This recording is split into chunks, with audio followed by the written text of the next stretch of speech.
السلام علیکم ورحمت الله وبرکاته. ملګرو په دې هیله چې راته روغ او جوړ به وای او د صحت جامې به مو په تن وي. د آی ټي ګلوبل انلاین صرفۍ په اړه درته معلومات درکوم چې یو څه وخت مخکې دا هیک شوې وه، نو اوس یې بل سرور ته انتقال کړې ده، 100% اوس جوړه شوه. نو د هغو ملګرو لپاره دا ویډیو زه جوړوم، زیات میسیجونه ماته کوي، بیخي زیات میسیجونه او کمنټونه کوي چې موږ ته آی ټي ګلوبل په باره کې معلومات راکړه، جوړه شوې ده او که نه. نو دا 100% جوړه شوې ده ملګرو، خاص دومره ده چې تاسو به د خپلې پانګونې په مطابق 15% پانګونه نوره کوئ، بیا درته ګټه در شروع کېږي. ملګرو ویډیو درته شروع کوم، مخکې له ویډیو شروع کولو څخه که زموږ چینل مو نه وي چینل سبسکرایب کړئ، زنګ تڼۍ کېږئ یا انتخاب کړئ تر څو زموږ نوي ویډیو ټول نه مخکې تر تاسو در ورسیږي. او ملګرو دې ته به په نوي لینک باندې تاسو داخلي کړئ، د لینک د همدغه ویډیو په ډسکرپشن کې شته، د لینک باندې به تاسو کلیک واخلئ. لینک باندې مو چې کله کلیک واخیستو ملګرو تاسو ته به داسې یو صفحه راخلاصه شي، را به شئ ملګرو لاګین باندې مو ورته کلیک واخلئ. لاګین باندې مې چې کله کلیک واخیست ملګرو تاسو ته دلته ښکاري فارګټ پاسورډ، دلته به ورته کلیک واخلئ. تاسو ته یې طریقه ښیم، ما خو راخلاص کړی دی.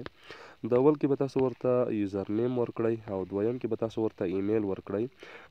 تاسو چې کوم ایمیل او یوزر نیم خپل اکاونټ ته ورکړي وي هغه به دلته ورکړئ او د فارګټ باندې به ورته کلیک واخلئ. چې کله فارګټ باندې ورته کلیک واخیستو تاسو ته به ایمیل ته کوډ درشي، پاسورډ را به شئ ملګرو، بیرته به شاته راشئ، ورته لاګین به شئ.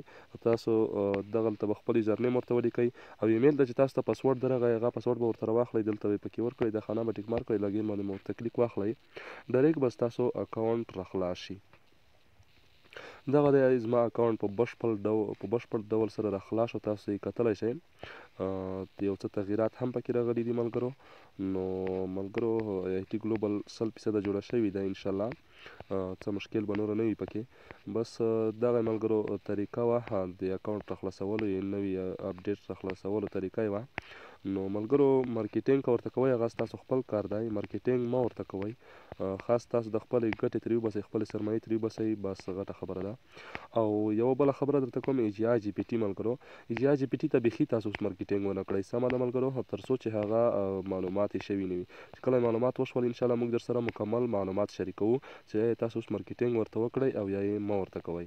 نو ملګرو تر هغو تاسو مارکیټینګ مه ورته کوئ اجیا جي پي ټي ته هم، تر څو چې موږ درته معلومات نه وي درکړي. اجیا جي پي ټي ملګرو فکر کوم اول خو سکیم شوي ده، وروسته که بیا سکیم شوي نه وي نو بیا اپډیټ کې ده. تر هغو تاسو صبر وکړئ تر څو موږ درته معلومات نه وي درکړي. ګلوبل دغه طریقه وه ملګرو. نو خاص تاسو به د خپلې سرمایې 15% پکې پانګونه کوئ، انشاءالله نوره مکمله ګټه درته سټټېږي. تر بلې ویډیو موږ ته اجازه راکړئ، د الله په امان.